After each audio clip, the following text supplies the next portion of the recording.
Bonsoir madame, bonsoir messieurs, merci de votre fidélité. Le rendez-vous est une fois de plus respecté. Le rendez-vous du soir, le talk show, le débat interactif sur la télévision du Monde ce lundi dans le cadre de Tout au clair. Nous vous apportons une problématique mais également un panel pour discuter et échanger autour du sujet posé sur la table du débat. Et ce lundi, nous nous intéressons une fois encore sur le processus électoral au Cameroun. Un processus qui, une fois de plus, a été largement discuté dans la capitale économique du Cameroun, Douala, et même sur l'ensemble du pays à travers des concertations des acteurs politiques. Une concertation qui nous a amené à nous poser la question du processus électoral. Le code ou alors le consensus peut-il être possible autour du code électoral pour davantage garantir des élections crédibles et transparentes sur l'ensemble du pays? Et vous le savez, l'annonce a été faite depuis ce lundi. Les mandats des conseils municipaux sont prorogés et ce jusqu'au 29 février 2019-2020 prochain. L'annonce a été faite par le président de la République, Paul Biya, qui dans un décret rendu officiel rassure donc les uns et les autres pour la poursuite du processus électoral enclenché depuis quelques mois déjà. Voilà ce qui va donc faire le sujet de Tout au clair de ce lundi. Tout au clair qui, vous le savez, vous permettra également d'échanger avec nous dans le cadre de ce débat via le 6 99 57 30 26. 6 99 57 30 26, c'est le code d'accès à ce programme qui est interactif. Mesdames, Messieurs, une fois encore, bonsoir, bienvenue. Dans quelques instants, la présentation du panel.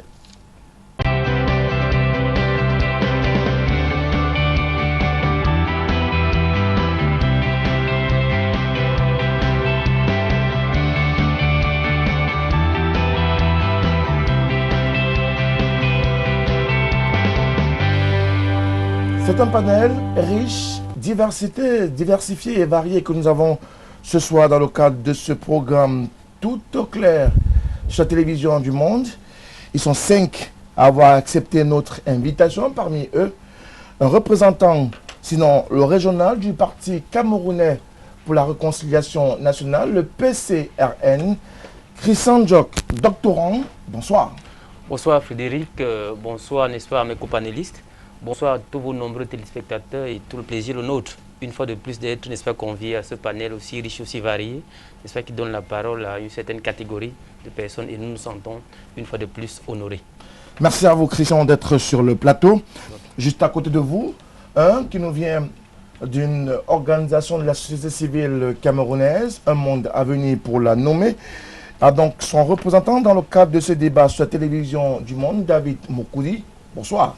Bonsoir Frédéric, c'est avec grand plaisir que je puis encore être présent sur ce plateau ce soir pour partager avec de nombreux Camerounais et Camerounaises qui nous écoutent de par le monde. Je profite aussi pour dire bonsoir aux copanélistes qui sont là et j'espère être à la hauteur des attentes du débat de ce soir. Merci à vous messieurs. Juste à côté de vous, un représentant d'une association politique, formation politique historique de l'opposition au Cameroun, le Social Democratic Front. Et parmi ces messieurs qui nous ont été conviés ce soir, il y a donc ce représentant du SDF, Yves Igor Pogwe, est avec nous ce soir. Et Ken également. Bonsoir. Bonsoir Frédéric, le plaisir est partagé par moi pour votre invitation sur ce panel. J'espère que nos copanélistes seront les bienvenus et seront avec nous dans l'égalité de discussion et le respect des uns et des autres. Merci à vous d'être là sur ce plateau. En face, deux autres messieurs, un qui nous vient du mouvement africain pour la nouvelle indépendance et la démocratie. Là, il a également une autre casquette, celle de journaliste, mais nous retiendrons celle de l'homme politique ce soir, Jean-Baptiste Ketchater. Bonsoir. Bonsoir M. Moutoumé, bonsoir à vos téléspectateurs. Merci d'être du rendez-vous. C'est nous qui sommes honorés d'être invités à la discussion. Et puis pour boucler la boucle de la présentation de notre panel ce soir, le représentant du Rassemblement démocratique du peuple camerounais. Il fait partie de vos leaders de cette circonscription-là. Valérie Bapoumaneg, bonsoir. Bonsoir, M. Montemer. Bonsoir à l'ensemble des co-panélistes sur le plateau. Je profite de votre antenne pour adresser ici mes vives félicitations aux championnes d'Afrique de volley qui ont regagné la terre natale ce matin. C'est le Cameroun qui est honoré, c'est la jeunesse camerounaise qui est honorée, et ainsi que le ministre, M. Moelle Kombi, qui n'a jamais lésiné sur les moyens pour pouvoir encadrer cette team. Donc c'est une façon aussi de pouvoir célébrer cette jeunesse qui réussit. Merci à vous d'avoir pensé à ces valeureuses lions indomptables du volleyball, championnes d'Afrique en titre. Elles ont réussi l'exploit de conserver leur titre à l'issue donc de cette Coupe d'Afrique des Nations, de cette discipline, au Caire, en Égypte. Bravo encore à ces filles. Pour revenir dans le débat, vous savez, le débat va porter essentiellement sur le processus électoral. Un processus qui est, il faut le rappeler, très souvent émaillé d'un certain nombre de mots, mais c'est aussi ça en processus électoral. Et permettez-moi d'ouvrir le débat avec Jean-Baptiste Ketchaten. Jean-Baptiste, quelle opinion, quelle est l'idée que vous faites du processus électoral au Cameroun? Comme nous avons l'habitude de le dire, les élections ne sont qu'une étape. Ce n'est qu'un moment, c'est important, c'est très animé, c'est très attractif pour nos compatriotes, pour tous ceux qui s'intéressent à la politique. Mais ce n'est qu'un moment de la vie politique. C'est un moment pendant lequel les programmes, les idées des uns et des autres devraient pouvoir être évalués plus sereinement, plus sérieusement que ce qu'on a vu jusqu'ici. D'abord en raison de la fraude, parce que c'est l'une des premières causes de désaffection et de désorganisation dans nos élections.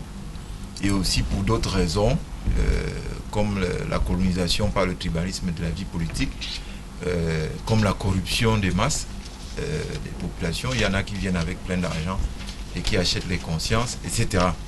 Donc, pour nous, comme on le dit toujours, l'élection, c'est important. Mais pour y aller, il faut se préparer comme dans un championnat de très, très, très longue durée.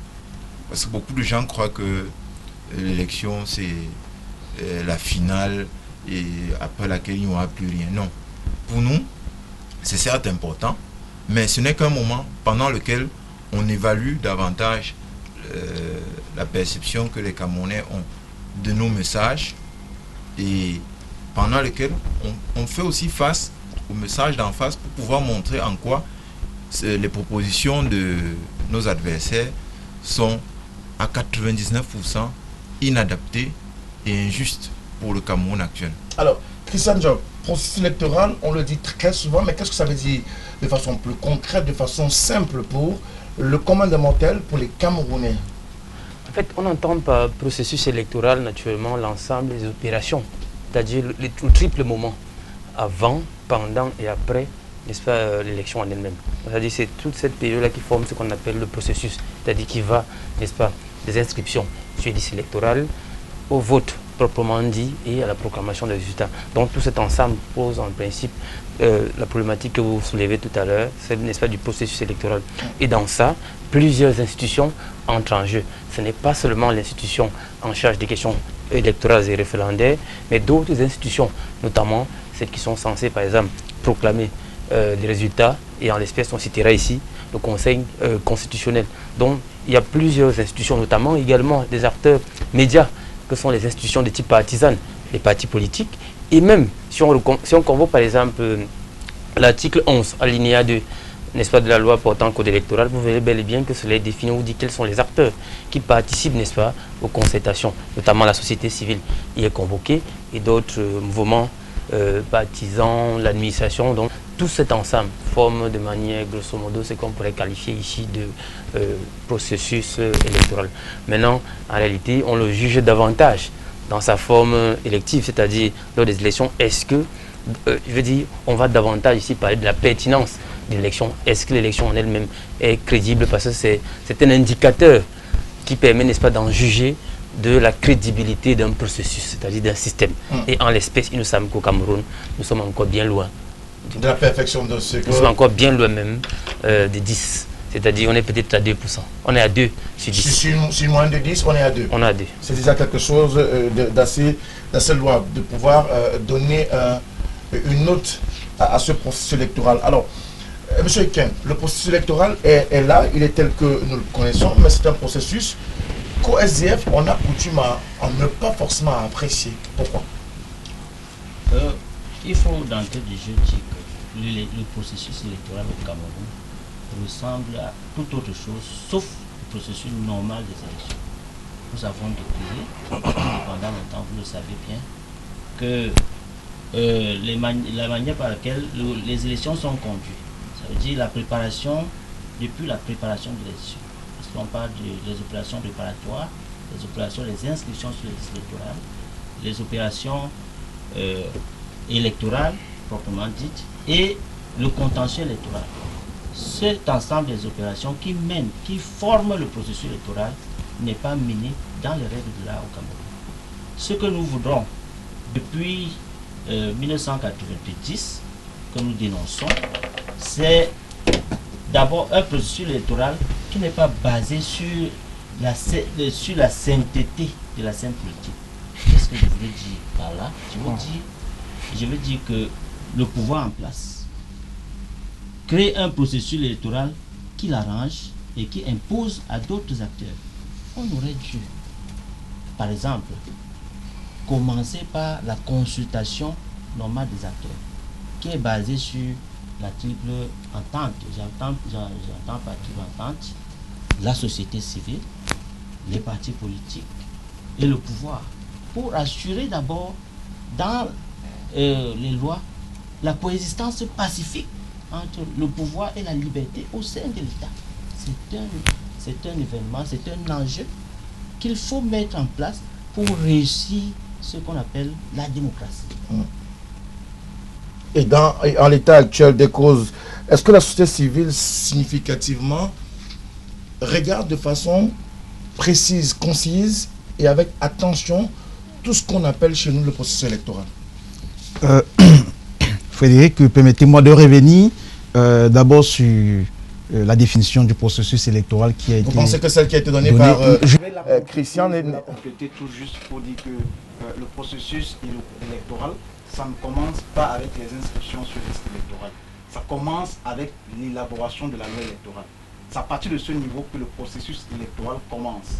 Parce que nous, dans la société civile, le processus électoral, pour nous, ne commence pas avec les inscriptions sur les listes électorales. C'est pour ça que nous nous focalisons pas trop sur les inscriptions. Nous allons jusqu'à toucher la loi électorale en elle-même parce que c'est la loi qui pose le cadre. C'est la loi qui définit le cadre dans lequel les différents acteurs, les différentes parties prenantes devront pouvoir évoluer. C'est pour ça que nous disons c'est la première étape dans le processus électoral, l'élaboration des lois. Alors, pour rejoindre votre question, justement, la société civile est très regardante à ce niveau, si vous le constatez, parce que chez nous au Cameroun, il nous est souvent dit cela qu'on a de très bonnes lois, mais la mise en application qui cause souvent un problème.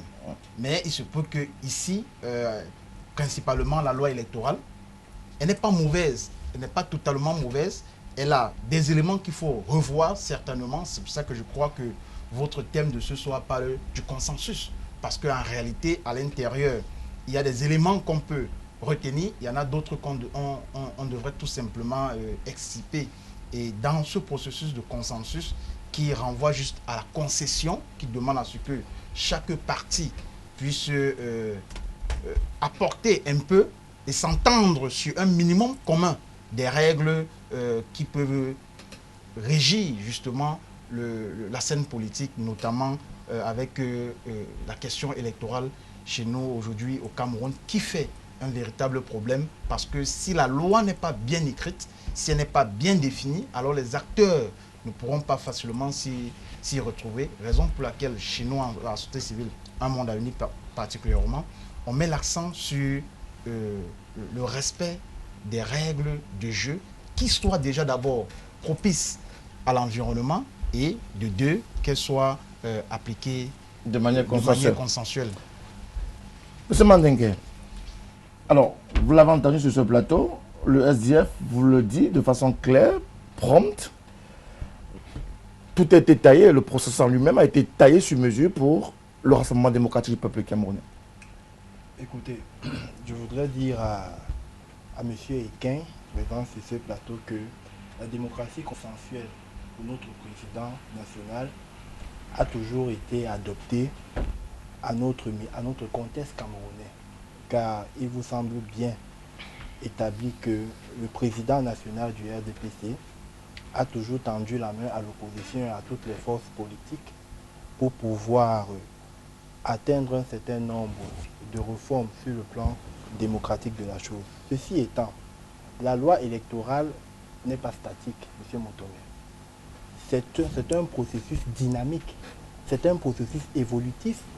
Et c'est pour ça que, à l'attention de tous les Camerounais qui nous suivent et qui le savent, depuis pratiquement 3 décennies, notre paysage politique a eu un certain nombre de réformes dans le cadre de notre processus électoral. Nous sommes par exemple passés du MINAT, de l'ONEL à ELECAM pour ce qui est de la supervision, de l'organisation des élections. Ensuite, nous sommes passés à une refonte profonde des listes électorales et enfin, ce code électoral lui-même, M. Ekin, sauf si nous voulons faire ici de la surenchère politique, a été modifié à plusieurs reprises depuis pratiquement 3 décennies.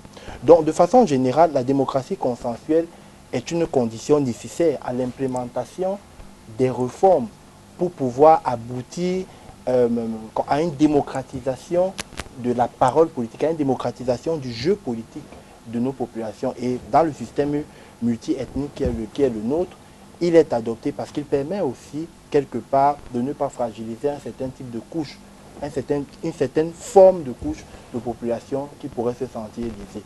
Donc c'est un peu comme ça pour planter le décor sur la question que vous m'avez posée. La deuxième chose, c'est que j'ai entendu ici monsieur Ndjok et monsieur Moukoudi, sauf à ce que je n'ai pas bien compris ce qu'il voulait dire. Il faut bien comprendre, l'article 2 de notre Constitution est clair. Ceux qui sont dépositaires de la souveraineté nationale sont connus. C'est soit le président de la République, soit les membres du Parlement, ou soit par voie référendaire. Aucune autre fraction de notre société ne peut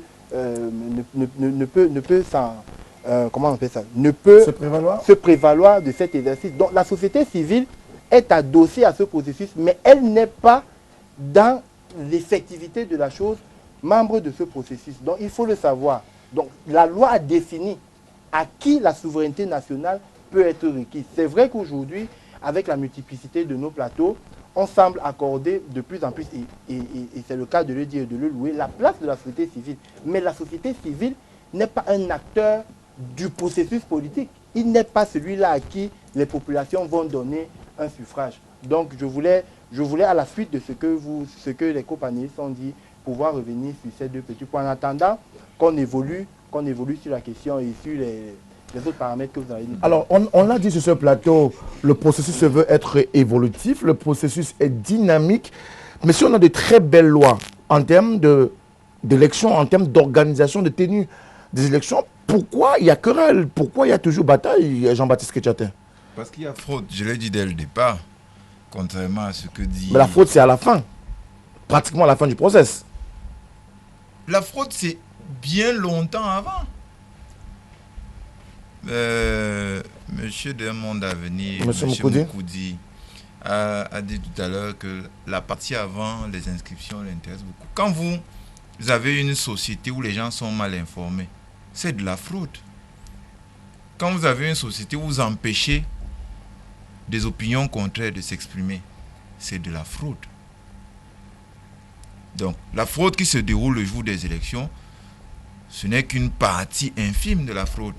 Quand vous frappez les gens, vous les violentez parce qu'ils ont une opinion contraire à la vôtre et qu'ils veulent la répandre dans la société, comme le gouvernement l'a fait depuis toujours, c'est une manière de faire en sorte que le jour des élections, qu'il n'y ait pas en face de vous des gens qui puissent vous contester, contrairement à ce que dit M. Mandengue du RDPC. Il n'y a pas eu dans la démarche du président Biya une volonté de consensus. Peut-être qu'il l'aura maintenant que le pays est au bord du gouffre. On espère, on souhaite qu'il ait une volonté de trouver, de rassembler les Camerounais pour avoir un consensus minimal sur sur plusieurs sujets, y compris sur les élections. Mais on ne peut pas dire aujourd'hui qu'il ait eu cette volonté-là. Monsieur Ketchatin, vous, Oui. vous êtes au courant des évolutions que ce processus électoral a eu. Bien Vous ne sûr. pouvez pas dire il faut une volonté politique pour que plus tard cela puisse être implémenté Si vous sur le permettez, plan politique de la chose. Donc, lorsque vous dites qu'il n'y a pas eu de volonté, comment est-ce qu'on passe d'un Minat qui gérait les élections il y a encore à peine 3 décennies, aujourd'hui, elle est comme s'il n'y a pas une volonté de démocratisation. Comment aujourd'hui, vous pouvez nous dire, est-ce que vous pouvez nous dire combien de fois, Bien sûr. depuis au moins 3 décennies, ce code Oui, électoral, même querellé, Oui. a été plusieurs fois modifié? Et quelle est la portée de ces modifications? Vous permettez que je- Permettez à monsieur permettez que je Ketchatin vous d'aller au réponde. bout de sa C'est bien pensée, qu'il y ait s'il vous plaît. cette interaction-là, parce que Non, c'est- lorsqu'on dit comme ça, les gars du EDPC sont très malins, mais ça ne peut pas aller loin, parce que c'est des menteurs, c'est des petites jambes, ils courent, mais ils ne vont pas aller loin. Monsieur Ketchatin, on Bon, a habitué, je peux vous expliquer pourquoi je dis que ce que vous dites n'est pas vrai. C'est pour ça que je vous ai laissé parler.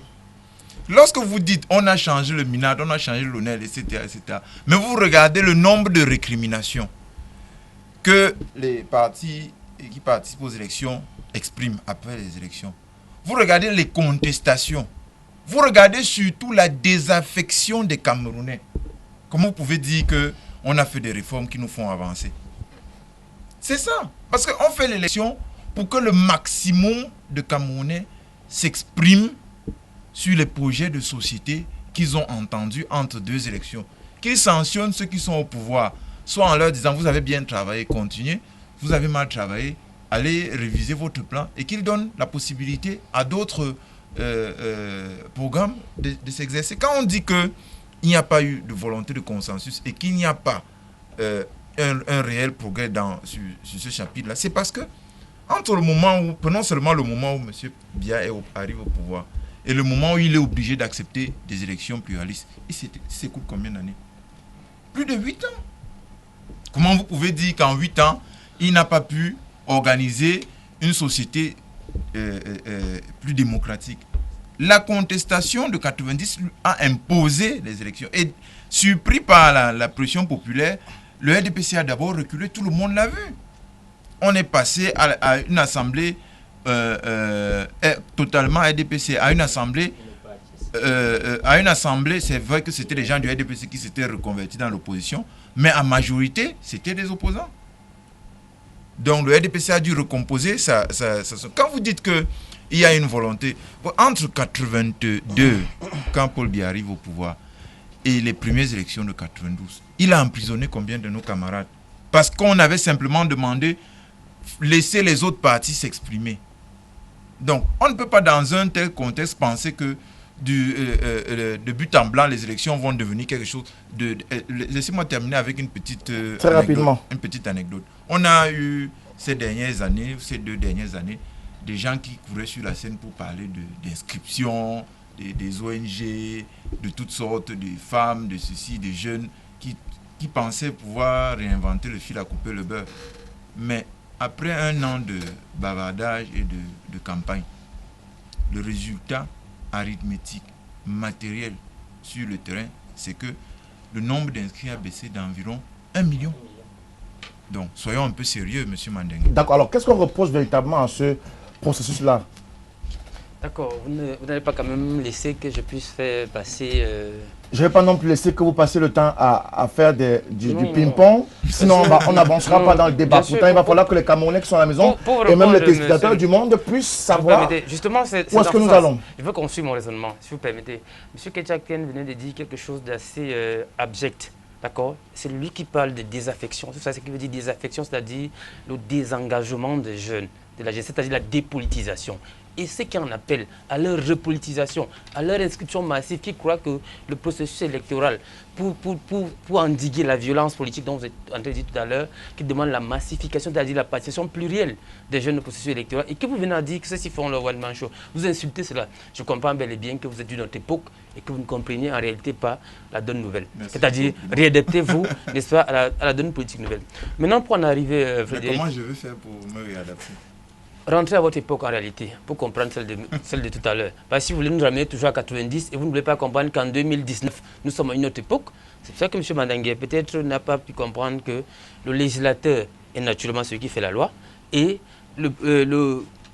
l'organe en charge est chargé d'en appliquer. Donc ici, on convoque en réalité l'organe référendaire d'appliquer les lois qui ont été données. La loi Foutel, comme David l'a dit, elle n'est pas totalement mauvaise. Il y a des aspects qui sont positifs là, qui peuvent être vus. On prend par exemple le cas de l'article 295 de cette loi électorale.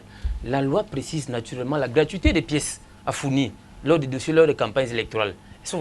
Et qui est chargé, bien sûr, d'appliquer ceci? C'est Elecam. Ce qui t'attend, ça, vous ne savez pas ça, je vous l'apprends. C'est Elecam, par exemple, qui doit, en principe, comprendre ce genre de choses. C'est-à-dire appliquer cette loi. C'est ce qu'on a entendu dire. Maintenant, ce bavardage vint des anciens politiques qui disaient tout ça ne va rien changer, ça ne va rien faire. Demain, vous êtes en concubinage avec l'autre politique gouvernant et le lendemain, non. Vous n'allez pas décourager ces nombreux jeunes, ces milliers, je veux dire, ces millions de jeunes même qui entrent en politique désormais. Regardez, on peut débattre avec Mandengue, on peut débattre avec Moukoudi. C'est-à-dire, ces jeunes semblent vouloir prendre goût à la chose politique que vous, leader des années antérieures, je ne sais pas de quelle année, vous avez découragé. Qu'est-ce qu'on reproche au processus électoral? Qu'est-ce que les partis politiques, la société civile, je vous l'ai dit. Non. Il y a plus de deux exemples, par exemple. Il y a des articles qui sont, parce qu'en réalité, là, il faut qu'on soit vrai. Le processus de la loi telle qu'elle est faite n'est pas totalement mauvaise. Je vous ai pris le cas d'un article 295. Pendant la période électorale, bientôt on va convoquer les élections législatives municipales. Il faudra qu'on aille. La constitution des listes est un problème assez crucial. Parce que c'est la première difficulté qu'on a. Alors que la loi en elle-même a précisé la gratuité. C'est-à-dire qu'elle est qu'on peut en afficher. Vous avez par exemple à 294 où la problématique d'affichage des listes, ça, il est comme ça, c'est à son niveau. C'est peut-être pour ça qu'on a généralement constaté que elle est comme s'efforce un peu. Parce que j'avoue que vendredi dernier, jeudi dernier, nous étions en une concertation, n'est-ce pas, ici avec le conseil électoral. Je crois que cela rentre dans le cadre de l'article 11, alinéa 2 de la loi électorale qui dit généralement de se retrouver, de discuter un peu, de pouvoir échanger. Dans le cadre du littoral, ce qui nous concerne, on voit quand même des améliorations sur le terrain. On participe au processus, on va aux inscriptions, on peut avoir les chiffres, on connaît au moins comment ça se passe. On peut tout au moins en juger, je veux dire tout au moins, n'est-ce pas, de l'avancée. Mais bien entendu, il y a des choses qu'il faut faire pour qu'on ait un processus normal, c'est-à-dire il faut le vérifier de fond en comble.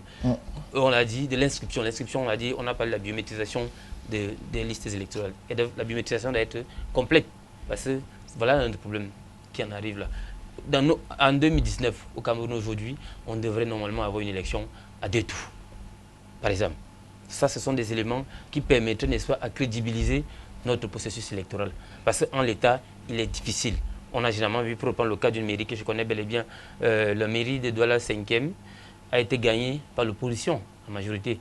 Mais feu François Fournier, le RDPC a eu 37-36% par là, mais c'est eux qui gagnent aujourd'hui. Alors que si vous voyez quand même que plus de 70% ont dit non, n'est-ce pas, à ceux qui nous gouvernent à Douala 5. Et ça pose un problème. Par contre, si on allait au second tour, on aurait quand même de tamiser cela et ça nous permettrait d'avancer. Donc voilà des éléments. Et par exemple, avoir, comme on l'a dit, un code consensuel, on s'entendait quand même tout. Parce que, souvenez-vous encore, je vous l'ai dit ici une fois, l'élection est un jeu. Il y a des règles du jeu, mais qui dépendent davantage du jeu des acteurs, afin que cela produise un enjeu voulu. Alors, monsieur Ekin, qu'est-ce que vous reprochez à ce processus électoral? Est-ce qu'il est mauvais ensemble? Est-ce qu'il a des choses à refaire, à redire? Qu'est-ce qu'il faut véritablement? Qu'est-ce qu'il faut? Il faut d'abord considérer l'approche de l'esprit du code électoral. L'esprit du code électoral fait déjà un écart entre les acteurs du processus électoral. Monsieur le représentant du RDPC, Monsieur Mandengue, je ne suis pas... Vous ne vivez pas au Cameroun. Est-ce que vous ne vivez pas au Cameroun? Je vis très bien au Cameroun. Vous ne savez pas que le processus électoral bloque au niveau même d'abord du code électoral? Vous ne savez pas que dans le code électoral, il y a des articles qui ne sont pas adaptés à notre contexte social? Est-ce que vous ne savez pas que dans notre code... Alors, parce que jusqu'à présent, il a parlé de la restructuration du code électoral. Mais est-ce que cette restructuration a été au fond? Est-ce qu'on a fait un travail de fond? Non. Chaque fois, il faut aller à la forme. Est-ce que vous croyez que changer la forme d'un article, c'est changer son contenu? Non. Le code électoral a besoin d'être toiletté. il y a beaucoup Qu'est-ce qu'on doit d'articles. enlever dans le code électoral, par exemple, Oui, de je votre point prends de par vue? exemple l'article 115 ou à son alinéa 3 qui dispose que une fois après les élections, le procès verbal, l'original du procès va être transmis au chef du démembrement et démembrement communal de l'ECAM. Ce procès verbal fait foi. Écoutez bien, ce procès verbal fait foi. Alors, quand on dit ce procès verbal fait foi, en cas de contentieux électoral, c'est le procès verbal de l'ECAM qui est brandi.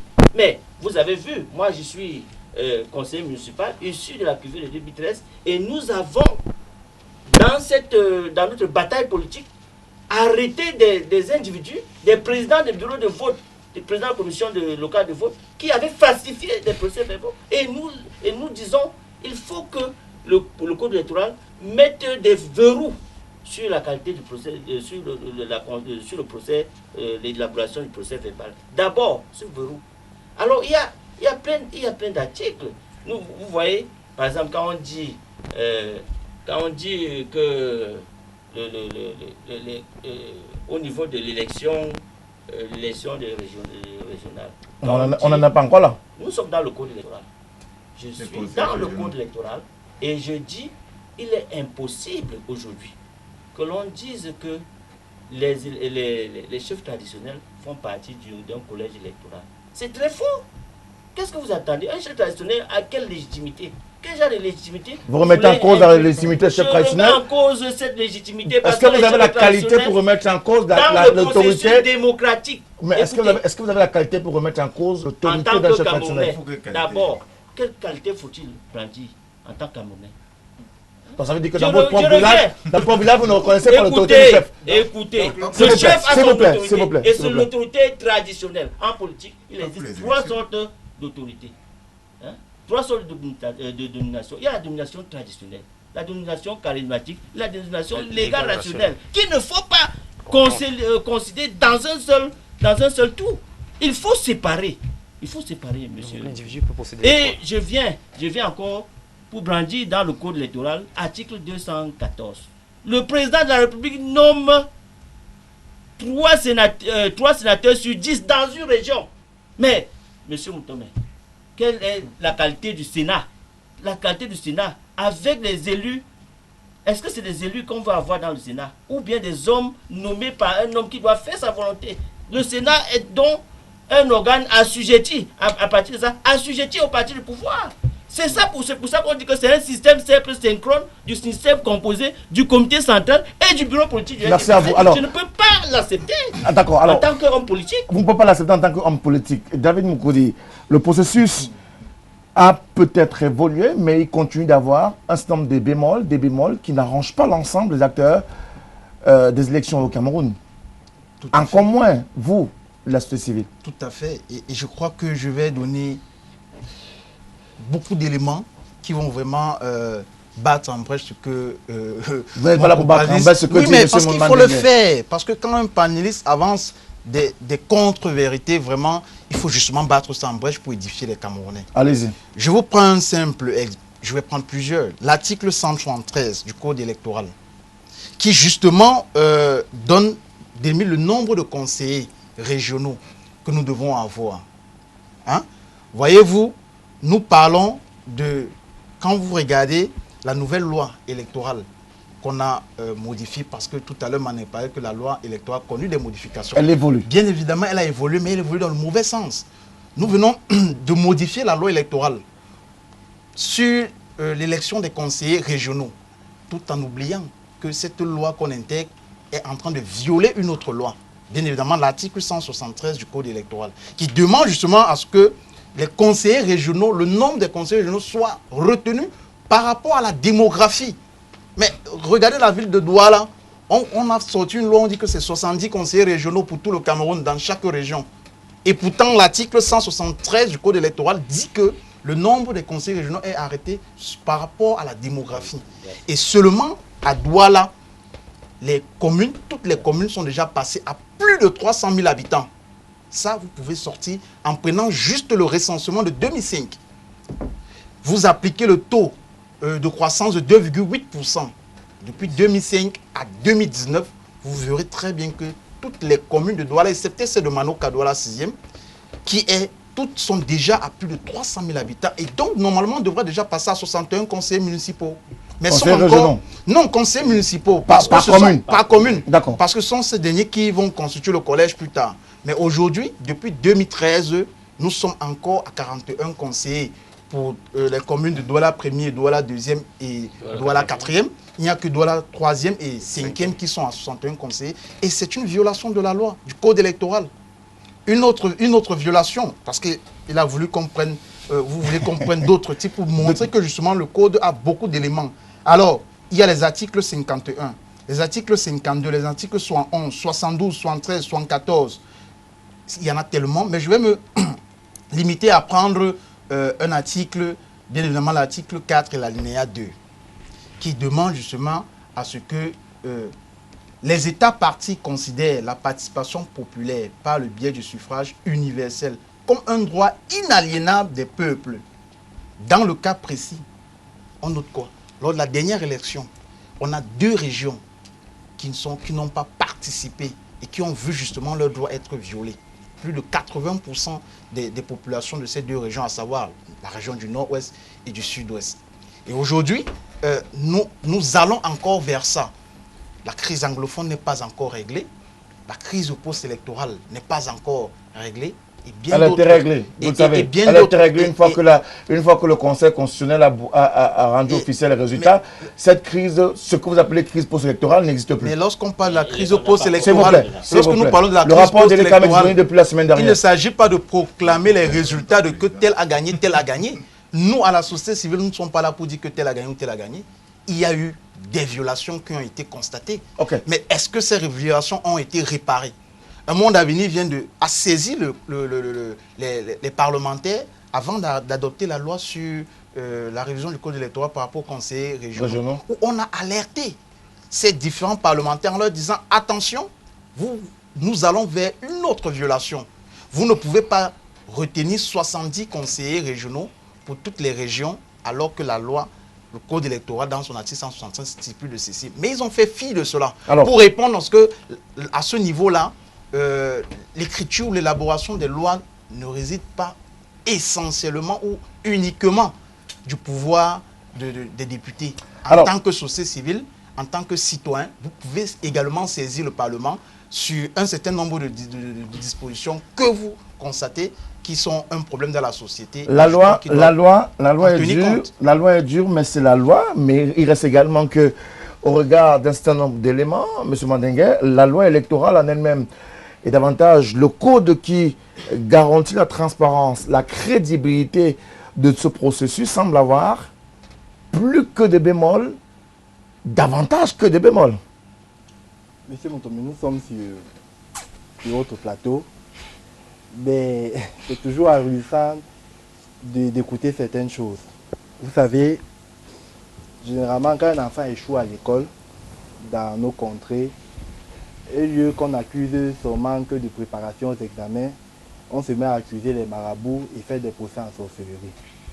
Je vais dire ceci, et je me réjouis que M. Moukoudi, à la fin de son propos, ait quand même relayé quelque chose d'important en nous parlant du Parlement. Donc, ça suppose que M. Moukoudi sait très bien qu'une loi électorale ne se révise pas ou ne se corrige pas sur les plateaux, dans les journaux, dans la rue ou dans les réseaux sociaux. Maintenant, pour que le processus, puisque ce n'est pas un processus statique, il est dynamique, il est évolutif, il y a les éléments constitutifs du Parlement. Et l'article 15 à son alinéa 2 dit très bien quelque chose de la Constitution. Il nous dit les députés sont les représentants de la nation. Donc ça suppose qu'avant que ce code soit modifié ou bien révisé, il faut que les acteurs politiques aient obtenu la souveraineté pour pouvoir aller débattre de la révision, de la modification de ce code. Donc ça pose un autre problème. Monsieur Moutoumé, des choses ont été dites ici, mais qui relèvent, je veux dire quelque chose. J'ai consulté avant d'arriver ici un rapport que l'ICAM a fait sur le processus électoral tel qu'il s'était passé en 2013. Mais des choses exceptionnelles, j'ai vu des choses qui m'ont fait rire, qui m'ont fait peur en même temps. Vous voyez M. Ketchakin, depuis qu'il a pris la parole, lancer des pics sur le pouvoir en place et ne pas regarder quelle est la structuration même du Manidem. Monsieur Moukoudi, monsieur Eken, je vais vous dire quelque chose. La seule circonscription électorale où le Manidem a été représenté en 2013 se trouve dans le centre, c'est à Matom. Et c'est le président du Manidem, monsieur Yebga, qui était en tête de cette liste, qui a été battu. Donc ce n'est pas le code électoral qui interdit à monsieur Kechatin, qui interdit au Manidem de pouvoir avoir une représentation nationale pour recueillir le suffrage. Monsieur Moukoudi, c'est de ça qu'il s'agit. Nous sommes en politique, c'est le suffrage. Tout ce que vous voulez faire, tout ce que vous voulez faire en termes de cosmétique, ça ne passe pas. Je vais aller plus loin. Monsieur Eken prend la parole, il nous parle des chefs traditionnels, il nous parle de l'autorité des chefs traditionnels. Monsieur Eken, le vote est personnel. Le chef traditionnel peut dire tout ce qu'il veut dire. Chaque Camerounais en âme et conscience vote dans une urne. Il ne vote pas avec un fusil sur la tempe. Je vais continuer en disant ceci, monsieur Eken. Je peux vous lancer, vous pouvez nous dire pourquoi lors de l'élection présidentielle de 2017, le conseil électoral de 2018, le conseil électoral justement qui devait siéger, parce que la loi le stipule, qu'une fois que le corps électoral a été convoqué, comme ça a été fait en 2018. Bon, encore que c'est monsieur Moutomaki. Oui, mais il devrait... Vous avez pris la parole tout à l'heure. On ne l'a pas reproché le fait. Siéger chaque après 15 jours. Mais on s'est rendu compte que après la convocation du corps électoral l'année dernière, il n'a siégé qu'une seule fois. Merci. Pourquoi? Bon. Permettez à monsieur... Pour continuer dans ce que je suis en train de dire.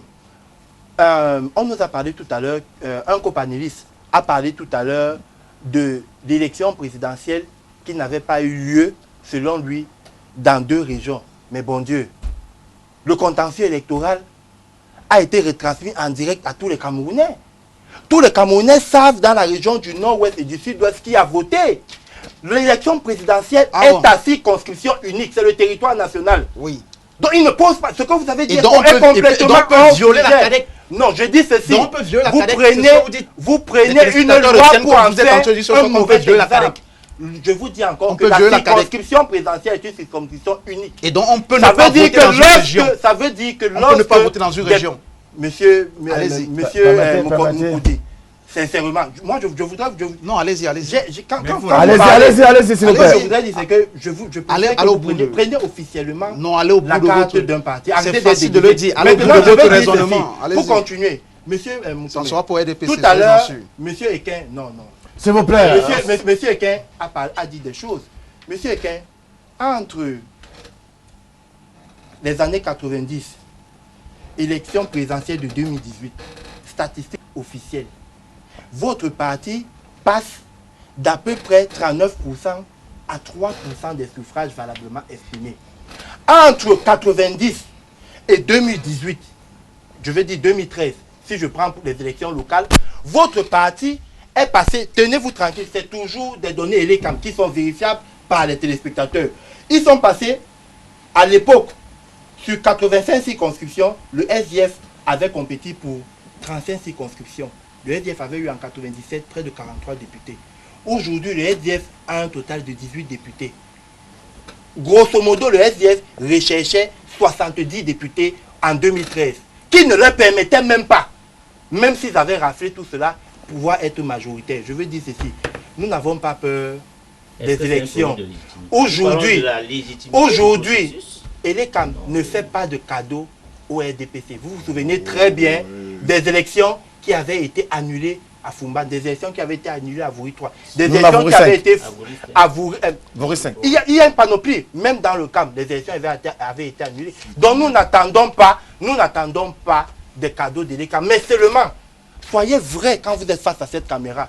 Dites aux Camerounais que ce n'est pas le code électoral qui pose problème. Aujourd'hui, les partis politiques d'opposition sont structurellement faibles pour pouvoir aller combattre le RDPC. Aujourd'hui, les partis politiques d'opposition se fragmentent encore dans quelques régions. Vous avez l'UDC qui peut tourner là autour du Noun. Vous avez le SDF qui peut aller du nord-ouest au sud-ouest avec quelques petites bases à Douala. Mais vous n'avez pas de représentation étatique qui vous permette aujourd'hui d'aller compétir face au RDPC. Dites-le. Aujourd'hui, vous êtes face à quoi? Vous êtes face à un déficit à un déficit de confiance de Sans nos oublier populations. de le dire C'est que les populations l'administration aide le qui RDPC donnent à la fragmenter les partis souveraineté. politiques. Monsieur, Il faut le dire. vous Et avez on a parlé, vu vous ça avez avec parlé le tout à PC, l'heure on a des vu. commissions, Oui. vous avez parlé du PV qui est rendu. On dit c'est le PV de l'ECAM qui fait foi. Celle qui fait foi. Qui fait Fait foi. foi. Mais ce que vous oubliez de dire, vous n'avez pas oublié, Quels c'est fait sont exprès. les- C'est la qui rue. désignent Les donc- commissions qui désignent départementales, monsieur Eken, tous les partis politiques y prennent part, apposent leur signature. Donc D'accord. ça veut dire que vous ne pouvez pas dire que les PV qui vont de l'ECAM, qui font foi, vous ne les connaissez pas. C'est faux. D'accord. Éduquez votre base, allez reconquérir les voix. Le RDPC est prêt, le RDPC Merci à vous. sur le terrain. Alors, on va prendre quelques SMS des téléspectateurs pour pouvoir également les faire participer à ce programme. Les élections sont une formalité administrative. De mauvais goût au Cameroun. Bernard de Limbe qui nous a envoyé ce SMS ce soir. Bonsoir. Le consensus en termes politiques ou l'unanimisme est une autre forme de dictature, s'il vous plaît. C'est Niem de Douala qui nous a envoyé ce SMS. Monsieur Mandenga du RDPC est à l'image de son parti politique qui gouverne le pays, qu'il dit pourquoi l'on refuse le bulletin unique et la biométrie intégrale dans les élections. Ils sont tous à l'image du Rassemblement démocratique du peuple camerounais. S'il vous plaît, n'appelez pas ce numéro de téléphone. Ne prenons pas d'appel, nous prenons simplement des SMS. Merci de continuer à nous regarder. Bonsoir, la télévision du monde. Alors, le processus électoral au Cameroun est taillé sur mesure pour le Rassemblement démocratique du peuple camerounais. Non seulement il maîtrise seul le calendrier électoral, et en plus, il utilise les fonds et les biens publics pour battre campagne. Raphaël de Marois qui nous envoie son SMS ce soir. Le consensus est une utopie dans notre pays et l'ECAM est une machine à la solde du gouvernement avec l'appui des sous-préfets dont on ne saurait prétendre à un consensus probable autour du processus électoral. Paul Fouté de Konsamba qui nous envoie son SMS. N'appelez pas ce numéro s'il vous plaît. Les élections sont organisées par le MINAT et non l'ECAM. C'est faux monsieur. Les élections restent sous l'organisation effective de Elections Cameroun. C'est un vrai délit d'initié, c'est son point de vue, car on ne peut être nommé par le président de la République et être du bureau politique d'un parti politique et prétendre organiser des élections crédibles et transparentes. Donc le code électoral en lui-même est une véritable arnaque pour le processus électoral. C'est Bob qui nous envoie son SMS. Nous exigeons des élections libres et transparentes au Cameroun afin que le choix du peuple soit respecté. Martin de Bassa qui nous envoie son SMS. Le consensus n'est pas le langage du camp du RDPC. Le code électoral représente une guillotine pour le paysage politique camerounais. Une véritable aberration. Depuis plus de 38 ans, ce sont les mêmes gourous qui imposent aux leaders politiques ce qu'ils appellent, avec le rélan ironique, code électoral. Baïha Samuel, depuis Edea, dans la Sanaga maritime, qui nous envoie son SMS ce soir. Pour les RDP6, alors, pour qui les RDP6 prennent les Camerounais? C'est une question qui est posée. Good evening to all the panel. I wish to inform Mr. Mandengue that no vote took place in Southwest in 2018, but massive corruption took place in the SDO's office, like in Kumba. Ouseni in Kumba, who sent the message this evening. Les partis politiques de l'opposition sont mal organisés, surtout mal structurés, mais après, ce sont les premiers à se plaindre qui, dans ce mal, accuse très souvent son pantalon. Suivons mon regard, Jérémy de Koto Abouna Moussadi. Adola 5e qui nous envoie son SMS ce soir. Bonsoir, moi c'est Rock. Depuis Touboro qui nous envoie son SMS ce soir, sans le contenu également dans le cadre de ce programme. Bonsoir, le jeune du RDPC fait de la sorcellerie sur ce plateau. Il vit dans un monde qui est autre que le Cameroun. C'est M. Tachoum Adouala qui nous envoie son SMS ce soir. Et puis, cet autre SMS, M. Mandengue, s'il vous plaît, comprenez bien les enjeux du sujet. Et puis, dites la vérité aux Camerounais. C'est M. Touko de Douala qui nous envoie ce SMS. On revient sur le plateau et pour justement comprendre. Pourquoi ne peut-il pas avoir un consensus au regard de tout ce qui a été dit sur ce plateau? On nous demande, et d'ailleurs c'est le credo de l'ensemble des acteurs de la classe politique, biométrie intégrale dans le processus électoral, élection à 2 tours.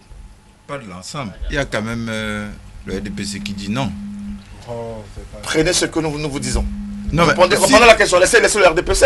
Le RDPC a son représentant, il sait se défendre. Monsieur Moutomé, entre nous, quand ils nous attaquent, vous ne nous protégez pas autant. Hein. Je protège tout le monde. C'est le RDPC Bon. qui a fait qu'en 2013, vous soyez seulement dans une Si circonscription vous, au Cameroun. si vous permettez que je C'est vous... le RDPC. Si vous C'est-à-dire que vous allez mal danser, vous allez toujours activer le RDPC. Quand il aura fini, je Mais pourrai c'est non, répondre. mais C'est vous qui avez le temps de parole. C'est vous Non, qui on va êtes parler. Monsieur Manengue, permettez également Nous, qu'on vous fasse savez que nous, on n'a pas besoin. la police du plateau sur vous. Non, on n'a pas besoin. Qui de bonne foi, qui Ouais. arrive de faire. Nous, on n'a pas Allez-y. besoin. Nous, on n'a pas besoin de la fraude ou du poula. Parce que c'est quand il y a le flou là. Ouais. Quand les gens soulèvent la poussière, on ne peut pas voir où est la vérité. C'est pour ça que quand M. Mandengue ou quelqu'un d'autre parle, nous on préfère c'était pour que les choses soient claires. Et ils ont besoin qu'il y ait le poula, qu'il y ait la poussière pour profiter et faire n'importe quoi. Donc quand il veut parler, qu'il prenne la parole. Nous, on n'a pas de problème Revenons avec sur ça. le sujet. Revenons donc sur le sujet et vous posez la question de savoir est-ce que le consensus n'est pas possible. Le consensus est parfaitement possible. Mais pour cela, il faut réunir des conditions. Il y a des conditions minimales pour avoir un consensus. Lesquels par exemple? Que les acteurs tombent d'accord sur un cahier de charges consensuel, par exemple. Mais surtout, que l'on réussisse à mobiliser les Camerounais. C'est ça. Quoi? Ils ne sont pas suffisamment mobilisés, les Camerounais. Mais Ils tout à participent au l'heure, processus électoral. Ils sont inscrits à près de 6,5 millions de Camerounais sur le fichier électoral. nous, on est sur les faits. On fait l'analyse des faits et on tire des conclusions. Tout à l'heure, j'ai fait remarquer que pendant 2 à 3 ans, la société civile proche du pouvoir a vendu la chimère d'inscription sur les listes électorales. Ce qui n'est pas mauvais en soi.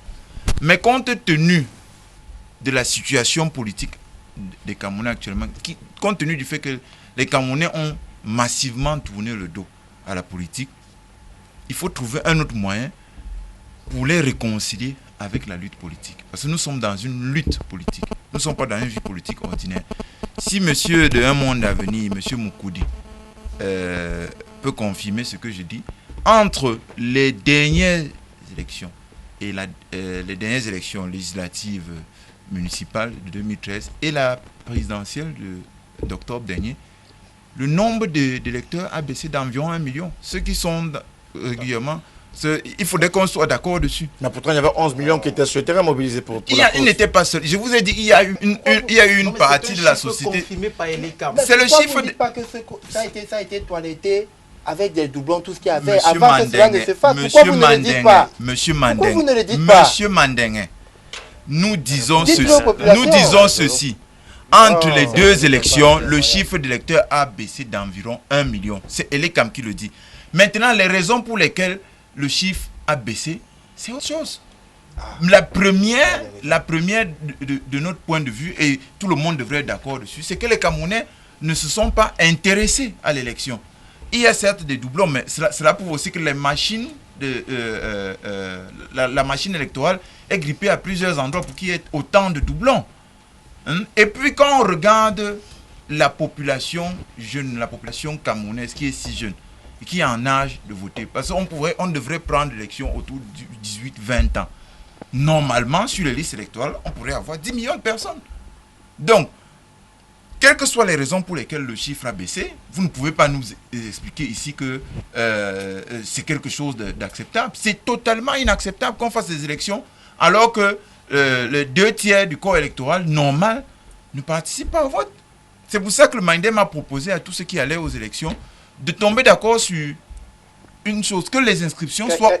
S'il vous plaît. Parce que vous avez beaucoup Monsieur Mandengue, nous on ne fuit pas devant les mensonges. Je vais vous répondre tout à l'heure. Mais je répondais d'abord... Oui, je vais vous répondre. Je répondais d'abord... Sérieux. Vous n'êtes pas déjà sérieux structurellement. Vous aimez la poussière, mais ça ne peut Non, pas... je dis, vous n'êtes pas sérieux. Allez-y, s'il vous plaît. Donc, la structuration de l'opposition dont on a parlé là, en disant qu'il y a des problèmes, elle dépend d'abord de sa capacité à intéresser les Camerounais à la lutte politique. Parce que, monsieur du SDF, monsieur Eken, ce qui manque à votre plaidoyer, tous les bagages sur les articles de loi, vous pensez vraiment que c'est ça qui peut mobiliser les Camerounais? Ce qui manque aujourd'hui au plaidoyer de l'opposition, c'est la force, pardon, c'est la force de position du peuple camerounais qui est mécontent du gouvernement en place.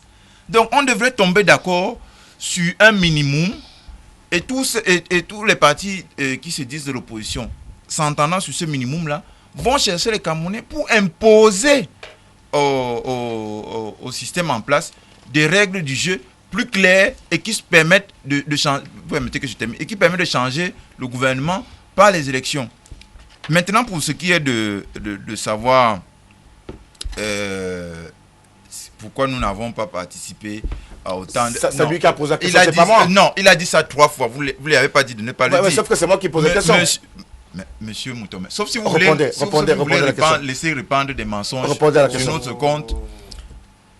Monsieur, nous étions candidats suivant nos moyens. Nous ne sommes pas des nous ne sommes pas des voleurs. Nous ne sommes pas des tricheurs. C'est à cause de... Non, le problème, comme le RDPC. Le processus électoral. Est-ce que c'est à cause voulais pas qu'on rentre dans oui, c'est à cause de... C'est à cause... Je vais vous dire... Allez recueillir le suffrage des Camerounais. Je vais vous le dire. Allez recueillir le suffrage, monsieur Ketchaten. Quand on a 60 ans de vol, de violence, de mensonges et de... la spéculation. Laissez-moi finir, s'il vous plaît. Quand vous avez parlé, je vous ai écouté. Quand on a 60 ans de vol, de violence et de mensonges, on peut être présent dans tout le Cameroun. Vous expliquez ça en direct. Monsieur Mandengue, quand il parlait tout à l'heure, je l'ai laissé. Maintenant que la vérité doit être rétablie, il crie sur moi. Je disais ceci. Permettez que je finisse. Il a la politesse de m'écouter. J'ai eu la politesse de l'écouter. Quand on a avec soi le fruit de 60 années de vol, de violence, de mensonges, de gabégie, on peut être présent sur tout le territoire. Nous sommes les héritiers de Oum. Nous sommes sur la scène avant que on imagine qu'un jour il y aurait l'UNC et le RDPC. Permettez que je conclue. Permettez que je conclue, s'il vous plaît. Il a parlé, vous ne l'avez pas interrompu. Nous ne tenons pas l'élection pour l'alpha et l'oméga de la vie politique. Nous avons plus de 71 ans de présence sur la scène politique sans aucun élu. Mais ce n'est pas ce qui nous préoccupe. Ce qui nous préoccupe, c'est que le pays change. Vous qui avez tous les élus, on voit bien la situation dans laquelle Alors, Christian Diop, monsieur, Christian Diop, on nous a parlé tout à l'heure de cette biométrie intégrale qui a du mal à venir, mais est-ce que le problème également de ce manque de consensus n'est malheureusement pas les sons discordants de la classe politique, notamment de l'opposition? Parce qu'ici, on a par exemple... Je voulais bien la poser à M. Ketchaten, mais je vais éviter de la lui poser. Le manidem de Jean Dieudonné Bgam, qui lui nous dit que le code électoral est bon. On doit pouvoir aller dans cette élection ou dans les élections avec ce code. Mais c'est à chaque parti politique, à chaque formation politique, de pouvoir s'y adapter, de trouver les moyens de sa politique et de foncer droit. Bien, s'il vous plaît, non, s'il vous plaît, laissez, je sabote pas le manidem, s'il vous plaît, j'ai un communiqué signé de M. Dieudonné Diop devant moi. C'est un communiqué mensonger. Et un communiqué sur les entêtes du manidem. Maintenant ça, vous y répondrez après. Merci. D'accord, je voudrais, à la décharge de M. Ketchaten, pour dire, nous aujourd'hui on entend vraiment un souffle nouveau. Quelque chose de la politique. Je suis un peu déçu, n'est-ce pas, qui ne sache pas que Marianne Ekane était candidate en 2013 dans le Mongo avec le Manidem. C'est ce que je viens de dire. Pour rebattre en brèche ce que Mandengue a dit tout à l'heure. Ça prouve combien de fois mais vous êtes écarté du truc. C'est pour cela que vous croyez que ce que nous faisons, c'est du bavardage.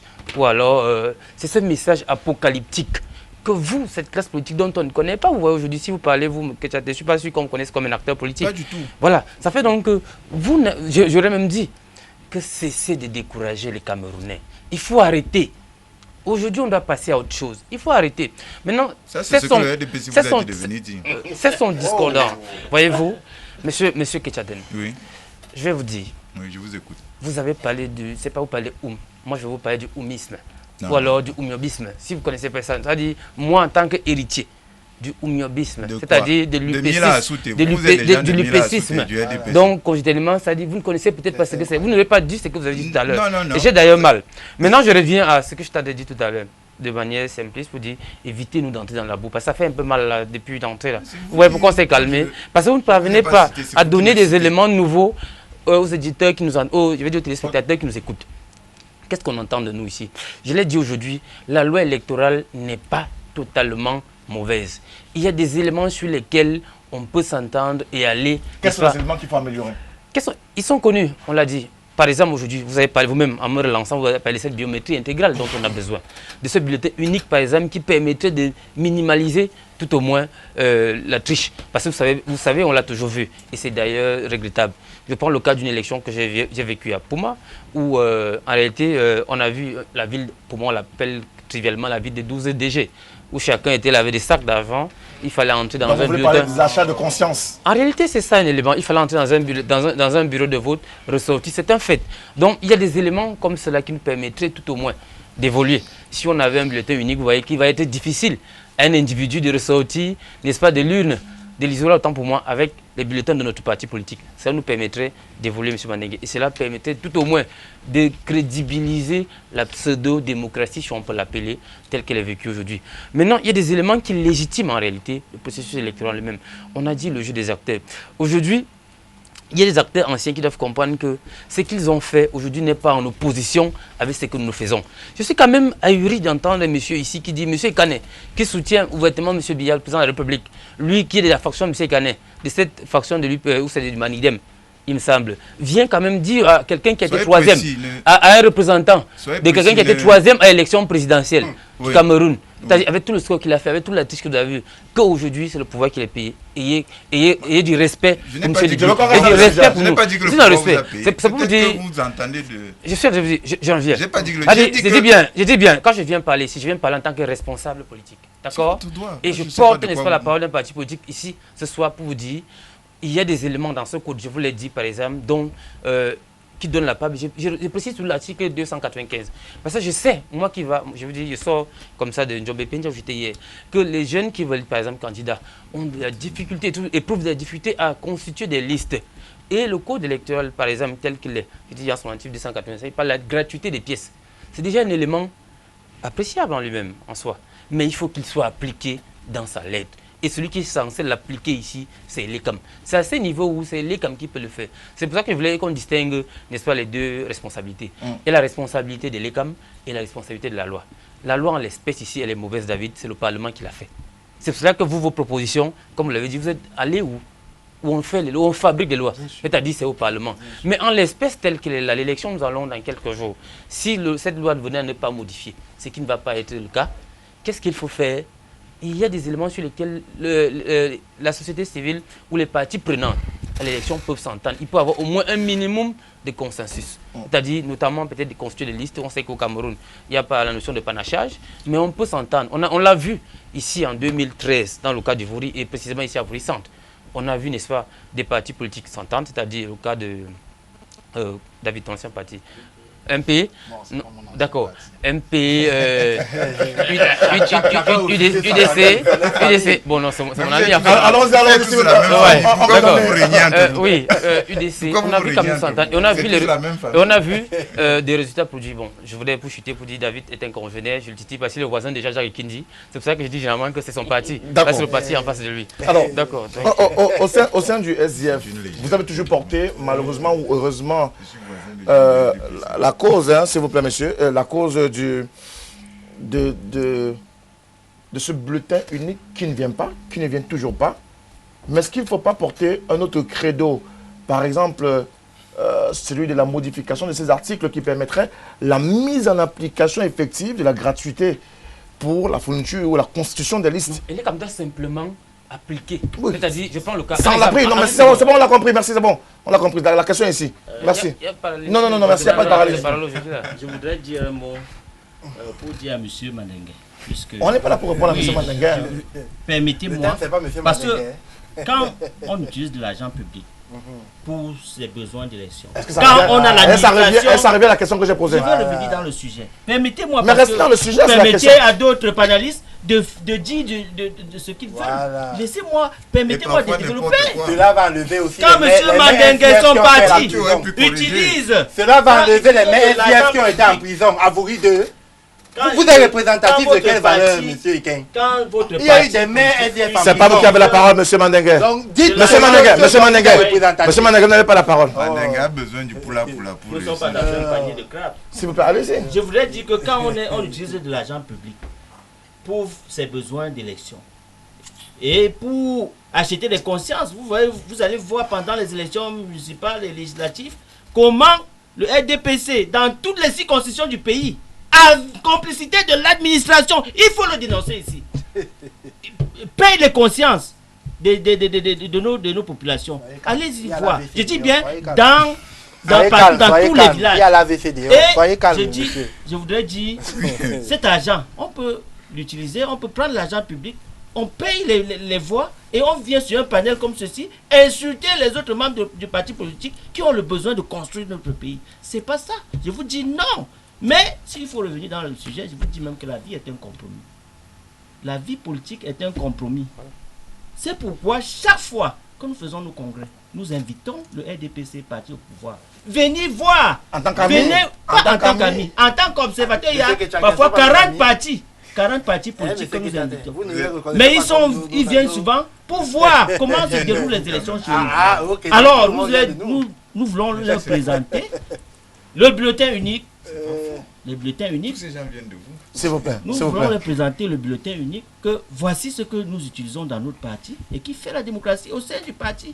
Vous pouvez l'appliquer même au niveau national. Est-ce que le bulletin unique enlève en soit le problème, par exemple, d'achat de conscience? Il est à 90%. Par exemple, de corruption? Le bulletin unique est à 90%. 99 même. 99%, merci. C'est ça qui a fait qu'on a vu des élus. S'il vous plaît, s'il vous plaît, Monsieur campagne pour monsieur M. Mandengue, Kamto. monsieur Mandengue. Dans le Vouri, Monsieur c'est ça. Écoutez, monsieur, Soyez écoutez, sérieux. Monsieur monsieur Mandengue. Mandengue. Soyez sérieux. Vous n'avez Nous pas la sommes parole. libres d'abord. Nous sommes d'abord des citoyens libres. Oh, Dans monsieur Iken. Le bulletin unique, je le disais, est à 90% la gage d'une élection saine. Et en plus, le système électoral a deux tours. Pourquoi nous ne pouvons pas appliquer dans notre pays? Pourquoi nous ne pouvons pas appliquer ces éléments pour pouvoir créditer notre système électoral, maintenir cette paix et faire avancer le pays dans la situation de calme?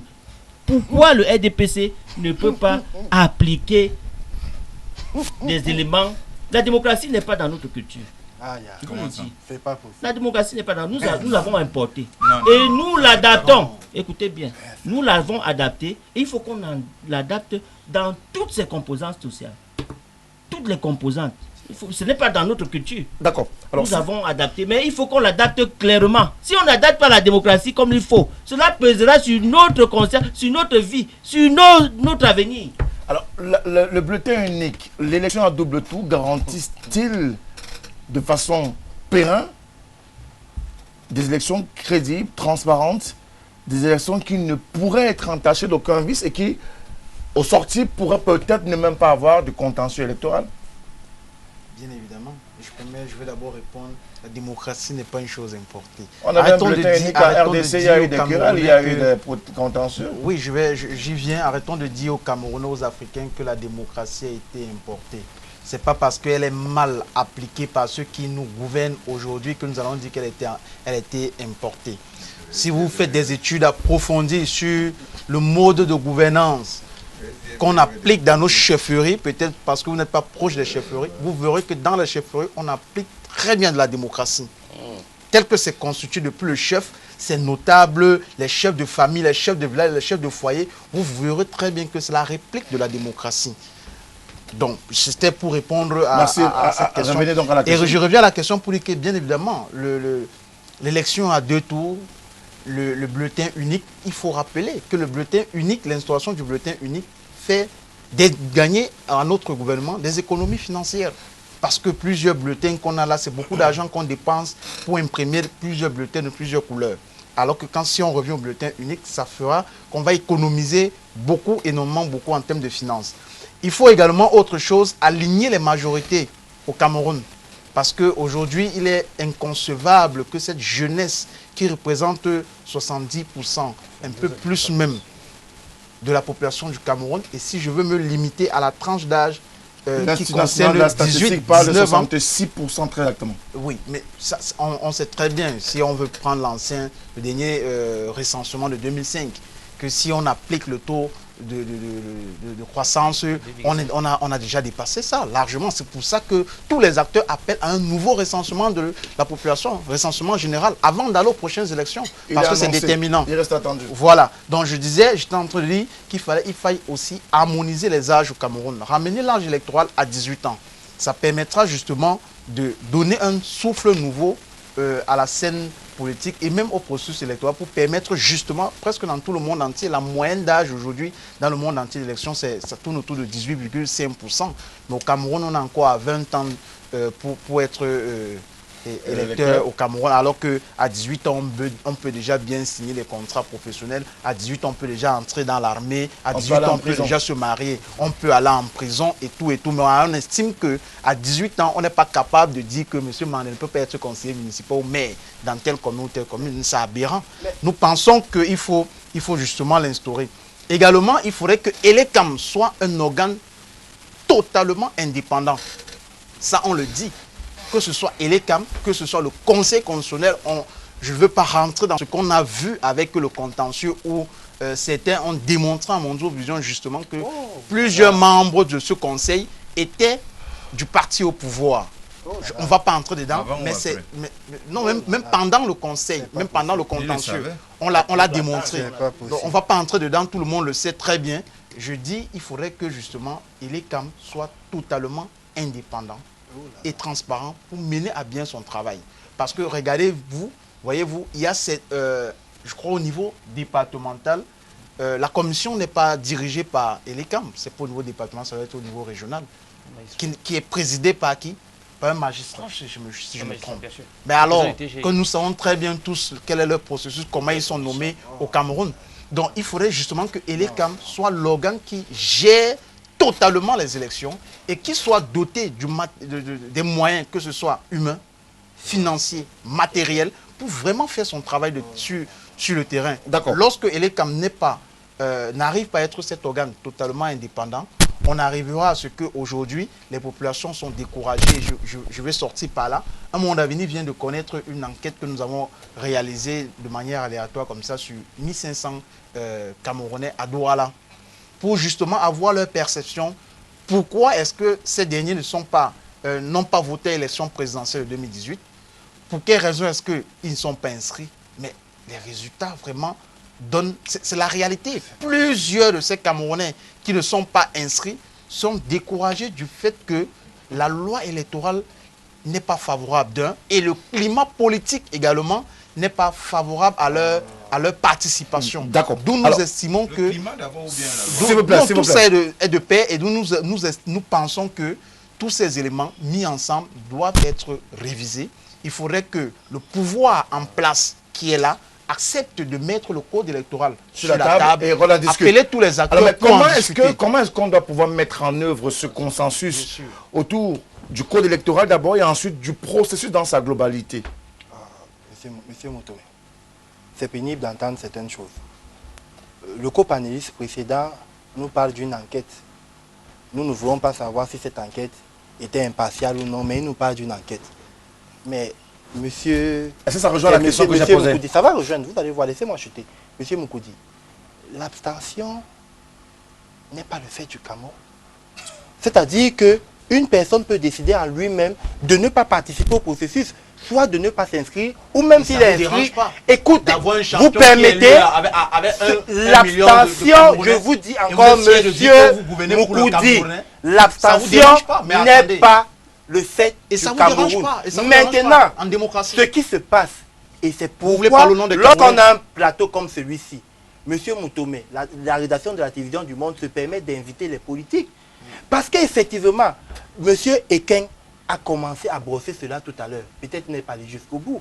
Il appartient aux politiques de se donner les moyens de, je vais reprendre l'expression que quelqu'un a pris tout à l'heure, de redorer son propre blason. Aujourd'hui, si vous ne permettez pas aux populations, si les populations ne voient pas en vous une certaine crédibilité, Monsieur Moutomé, ayant le code électoral le plus beau de la terre, vous aurez le même résultat. Tout parti politique, fondamentalement, un parti politique a pour objectif la conquête du pouvoir.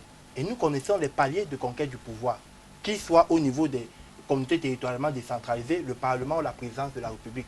Donc, lorsque j'entends ici un copanéliste dire que, à Mondiovision, que non, nous ne sommes pas dans les mairies, nous ne sommes pas dans les conseils, nous n'avons rien, mais nous préférons être là. Mais c'est comprendre qu'effectivement, M. Eken avait raison. Vous avez une catégorie de mauvais gouvernants, de mauvais politiciens. Oui, la vérité sort de mauvais politiciens qui n'arrivent pas à pouvoir avoir le suffrage des Camerounais et qui viennent vous dire, vous baratiner. Comment donc faire pour constituer un consensus autour de ce processus-là qui est branque-balanci, qui est boiteux là, qui a du mal à être sur des rails par là, devant, même derrière parfois? Écoutez, la première des choses, ce que moi je peux indiquer, acteur politique, c'est que le RDPC est membre des commissions électorales, c'est-à-dire qui s'occupe de l'inscription, qui s'occupe de l'établissement et qui s'occupe aussi des retraits des cartes de visite. Cartes d'électeurs. Et plusieurs fois sur le terrain, effectivement, nous avons rencontré des démembrements du PCRN, quelques-unes par là aussi du SIF. Donc nous nous demandons ici aux partis politiques de faire partie de ces commissions qui sont communales. Cela permet déjà de commencer à savoir ce à quoi on a affaire. La deuxième chose, nous le partageons tous. Et l'ECAM doit améliorer les inscriptions. Parce qu'aujourd'hui, nous ne pouvons pas, l'état actuel des chiffres que nous avons n'est pas quelque chose de gratifiant. Pour l'heure, on est encore toujours à 6,5 millions d'inscrits. 6,5 millions. Donc, à peu près. On a parlé de 6,8 millions à la dernière. Monsieur Moutomé, mais l'action de façon précise. Mais l'action de l'ECAM doit donc être conjuguée avec l'action du politique et celle de la société civile qui vont amener les populations à s'inscrire. C'est de ça qu'il est question. Parce que les populations qui s'inscrivent participent au processus électoral. Je vais continuer en disant ceci. Pour chuter. Nous sommes ouverts, nous au RDPC, à toute réforme qui porterait sur le cadre général du code électoral. Nous n'en sommes pas contre. Nous avons pris acte, tout à l'heure, M. Moukoudi nous parlait de l'âge de vote qui est à 20 ans. Il a oublié de dire que pour qu'on arrive à l'âge de vote à 20 ans, ça a été aussi le fruit d'un combat qui a nécessité un consensus. Donc, ce processus n'est pas statique, il est dynamique, il est évolutif. Je voudrais simplement terminer en disant que les présidents, j'ai entendu aussi autre chose ici, les présidents de bureau de vote, M. Eken, nous le disait, tous ceux qui ont participé aux élections le savent, il était interdit à tout électeur de ressortir avec des bulletins. Maintenant, peut-être ils ne peuvent pas faire la police. Non, je dis ceci. Lorsque vous voulez faire des procès d'intention, la deuxième chose, autant nous sommes ici, monsieur Eken, nous ne sommes pas vierges. Nous venons tous de quelque part. Ce que nous demandons et ce qu'on demande aux représentants de la haute administration, c'est-à-dire de l'ECAM ou du Conseil constitutionnel, c'est leur impartialité, leur intégrité morale. Même aux États-Unis, le président des États-Unis, c'est lui qui nomme les membres de la Cour suprême. Ils prennent des décisions qui ne vont pas à l'encontre du président des États-Unis. Et c'est la même chose que j'ai indiqué. Nous avons eu, nous, le RDPC, des élections qui ont été annulées. Donc ne venez pas faire croire que l'administration est la consoeur du RDPC. Merci beaucoup à vous, M. Mandengue. Alors, on va prendre quelques SMS de téléspectateurs et on va faire un dernier tour de table pour vous. Chacun de vous, chrono en main, aura droit à 1 minute. Et je serai très intransigeant sur le fait. Alors, avec ce code électoral, le RDPC ne peut que gagner les élections, même si ces élections sont organisées dans un autre pays. C'est Guy qui nous envoie son SMS. Bonsoir à tout le panel. Monsieur Mandengue, soyez un peu courtois et laissez les autres s'exprimer. Le débat est interactif et intéressant. Merci à vous sur le plateau. Alors, tous les partis politiques doivent juste comprendre que le RDPC est une très grande machine politique en Afrique centrale. Il n'existe pas un autre parti comme ce parti-là, que les gens arrêtent de raconter du n'importe quoi sur les plateaux de télévision pour devenir des stars dans les chaînes de télé. Les opposants là, est-ce qu'ils savent, tout ce qu'ils savent faire, c'est contester ce régime. Et ce régime, pour eux, ce régime est un régime de voleurs. Ne profitez pas. Ça doit être celui qui dit ça. Non, s'il vous plaît. Si D'abord, monsieur Kechatin, permettez que non, je si nous insultons, il faut aussi permettre. Non, mais il donne son point de vue. Vous avez donné le vôtre tout à l'heure. C'est mon point de vue. Non, vous laissez, vous permettez que je dise le SMS. Bien sûr. Oui, c'est le temps du SMS. C'est pas encore le temps de parole. Allez-y. Sinon, je prendrai dans votre temps de la minute qui vous est impartie. Comme tout à l'heure pour les Alors, monsieur Mandengue, s'il vous plaît, essayez de respecter les autres invités, même les téléspectateurs. Ça ne fait pas bon vivre. Le code électoral est biaisé au Cameroun et il ne garantit pas forcément la clarté et la transparence des élections. La biométrie n'est qu'un leurre, faussé à l'avance et une espèce de chose qui ne fera pas toujours l'unanimité. Il estime que certains de nos panélistes sont arrogants sur le plateau. Bonsoir au panel. Je pense que M. Mandengue ne peut convaincre que lui-même. Elekam est le bras séculier du RDPC, secondé par le MINAT. Le code électoral est un miroir aux alouettes que le RDPC fait valider à l'Assemblée nationale en réservant la part belle en se réservant la part belle à chaque fois. Même Jésus-Christ, Fils de Dieu, face au système RDPC, mordrait la poussière. Michel depuis Bonamoussa dit qui envoie à ce SMS. Alors, chaque fois les partis vont aux élections et sont surpris de perdre. Pourtant, les signaux montrent qu'ils ne peuvent pas gagner. Et les Cameroun pour le parti au pouvoir, les préfets, les sous-préfets, les gouverneurs sont pour le RDPC.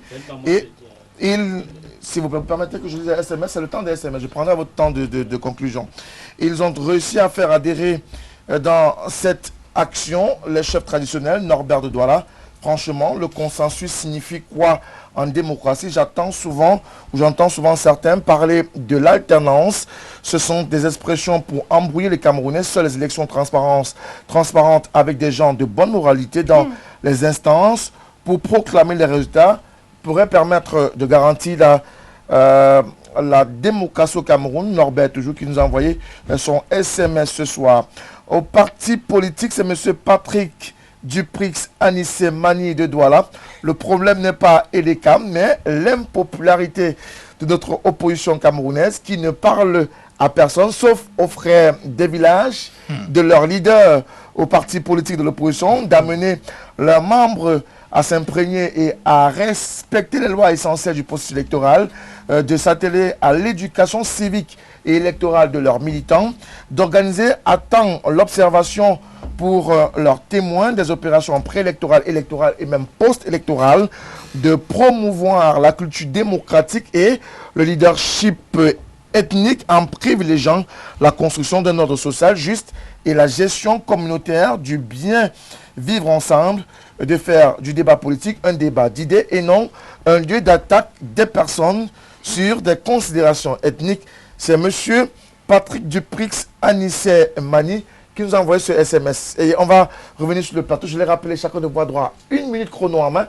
Et je lance le chrono lorsque je vous donne la parole. Monsieur Kechatin, comment faire pour sortir de cet imbroglio? Nous, on l'a déjà dit, il faut aller chercher les Camerounais, les mobiliser pour que, comme dans les années de lutte pour l'indépendance et la réunification, ils soient capables de mettre la pression sur le système et obtenir des résultats électoraux plus fiables. Contrairement à ce que disait M. Mandengue tout à l'heure, le fait que nous soyons dans Amatom et dans le Mongo lors de la dernière élection, parce qu'il a seulement signalé Matom, et de manière malhonnête, il a signalé M. Yebga comme responsable. Le fait que nous soyons là, c'est la preuve que l'opposition a légèrement reculé. Mais vous aussi tenez compte de vos scores. Permettez-moi de terminer. M. Biya a eu 99% des élections dans ce pays. Non? Après, il est tombé à 30%. Non?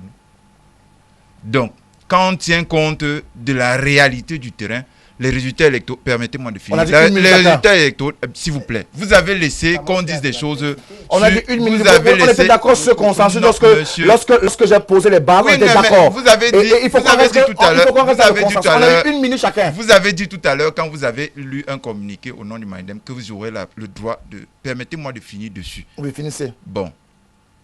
Quand vous apportez de fausses informations, vous participez à la fraude C'est pas moi électorale, qui, monsieur c'est pas moi qui Mutombe. apporte des C'est fausses une informations. fausse information. Je vais demander à la caméra de pouvoir Oui, rattraper montrez-la, l'image, mais s'il vous plaît. expliquez-nous sur quoi vous vous fondez. Non, non, je me C'est fonde ce pas. genre de fausses Ce informations n'est qui pas une fait que fausse les Camerounais information. désinformés ne participent pas à la vie politique. Prenez votre travail au sérieux. Alors, Donc ne faites s'il pas vous comme plaît, que monsieur la Mandengue. caméra nous retrouve cette image. Voilà l'image vous pouvez qui nous a été montrer. envoyée par le monsieur Dieudonné Yevga qui Oui. signe le communiqué du Manidem. Mais vous êtes journaliste. S'il vous plaît, Vous, lorsque vous je avez reçois... présenté l'émission comme journaliste. Quand vous présentez de telles fausses informations, vous C'est une fausse participez à la- information. C'est une fausse information. Merci à vous. C'est une S'il vous fausse plaît. information, je tenais à vous le dire. Monsieur Christian Diop, vous avez tout à l'heure dit qu'il y avait deux Manidem. On ne va pas rester dans la querelle. Moi, je ne l'ai pas cité, hein, c'est lui qui a passé son temps à nous. Oui, en réalité, il y a Allez-y, allez-y. éléments, il y a plusieurs éléments, n'est-ce pas, qu'on a intégrés dans notre système électoral. On l'a dit d'entrée de jeu, il n'est pas mauvais en soi, je te dis, même s'il est mauvais à 70%, il y a quand même 30% qui peuvent être considérés comme des éléments qui peuvent, n'est-ce pas, nous donner une certaine visibilité. Mais moi, je vais davantage, n'est-ce pas, ancrer mon intervention sur les acteurs du processus électoral, notamment ceux qui sont censés participer. Monsieur Ketchaten, si vous vous reconnaissez de l'opposition, si vous voulez, veuillez vous reformer. On ne veut pas le débat. On ne veut pas le débat. Donc, Non, monsieur, on ne veut pas le débat. Aujourd'hui, on a dépassé certains éléments. Donc, il est temps qu'on se mette ensemble. Nous le prenons toujours au niveau du Parti camerounais pour la réconciliation nationale. Nous voulons réconcilier, n'est-ce pas, tous les partis autrefois divisés, toute cette tendance de venir avec nous afin que nous ayons des listes communes pour battre cette machine à fraude qui est face à nous. C'est pas facile, Moi, j'étais membre, j'étais directeur de campagne adjoint en charge des questions électorales pendant la présidentielle de M. Liby. J'ai vécu sur le terrain ce que c'est. J'ai été en commission départementale dans le Vori. J'ai vécu ce que c'est. Donc aujourd'hui, nous nous disons pour chuter. Face à ce monstre que nous avons en face, il est temps, naturellement, pour pouvoir nous réunir, il est temps de pouvoir nous concerter pour aller en place. Il y a de possibilités qu'on puisse changer les choses. Monsieur Ken?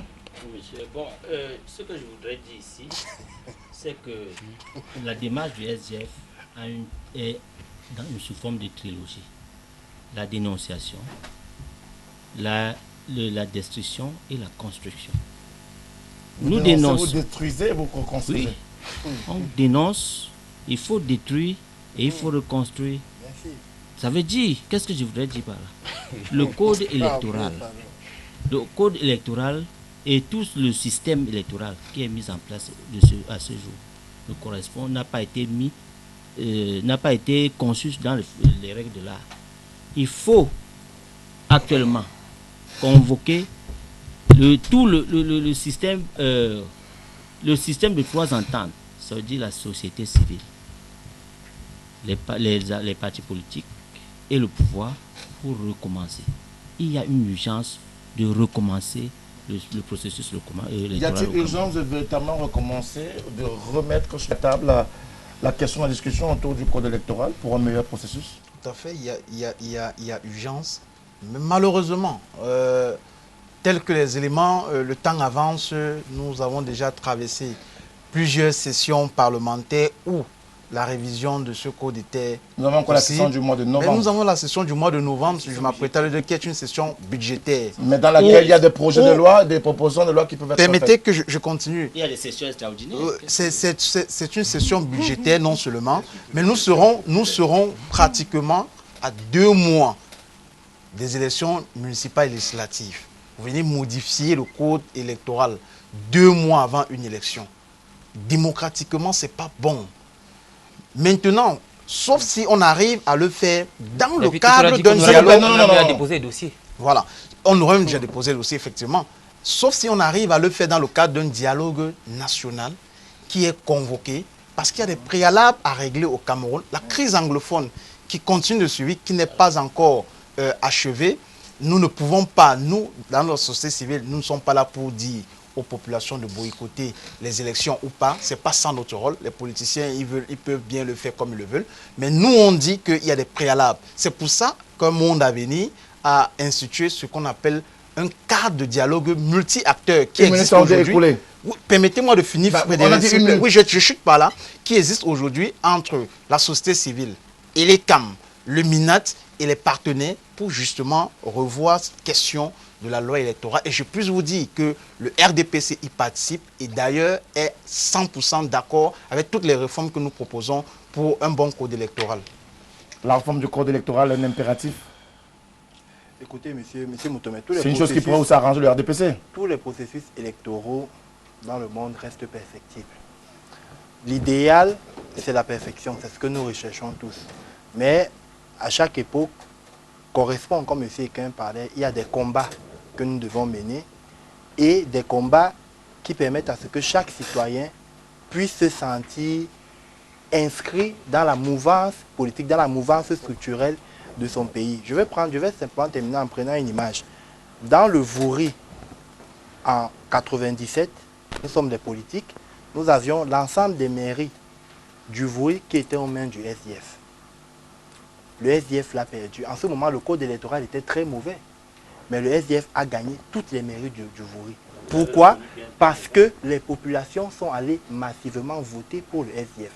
En 2013, mon grand camarade, M. Fadil, a perdu à Douala 3e. Pourquoi? Parce que l'actuel maire SDF de Douala 3e avait proposé aux populations un programme qui était séduisant. Donc arrêtez de venir faire des procès en sorcellerie. J'ose imaginer que le maire SDF n'a pas donné des ballots d'argent pour que les gens votent sur lui parce que vous avez passé une heure de temps à nous dire qu'il n'y a que la faute qui fait gagner, mais le SDF a gagné.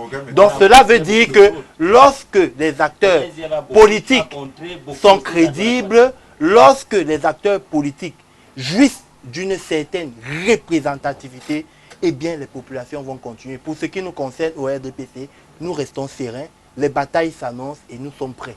Merci à vous, messieurs, d'être venus dans le cadre de Tout au clair de ce lundi soir sur la télévision du Monde. Christian, merci. David, merci également à vous. Monsieur Ekin, merci d'être venu dans le cadre de ce programme. Jean-Baptiste, merci également. Et puis, Valérie Bandengue, merci, messieurs et dames, d'avoir participé à ce programme. Vous qui êtes à la maison, qui nous avez envoyé des SMS, je le rappelle, le numéro n'est pas un numéro d'appel. Nous recevons essentiellement des SMS. C'était Tout au clair de ce lundi. On espère vous avoir apporté des éléments qui vous donnent d'avoir une meilleure approche sur cette problématique posée ce soir. Nous donnons rendez-vous ce mardi 21 h avec une nouvelle thématique et de nouveaux invités. Bonsoir.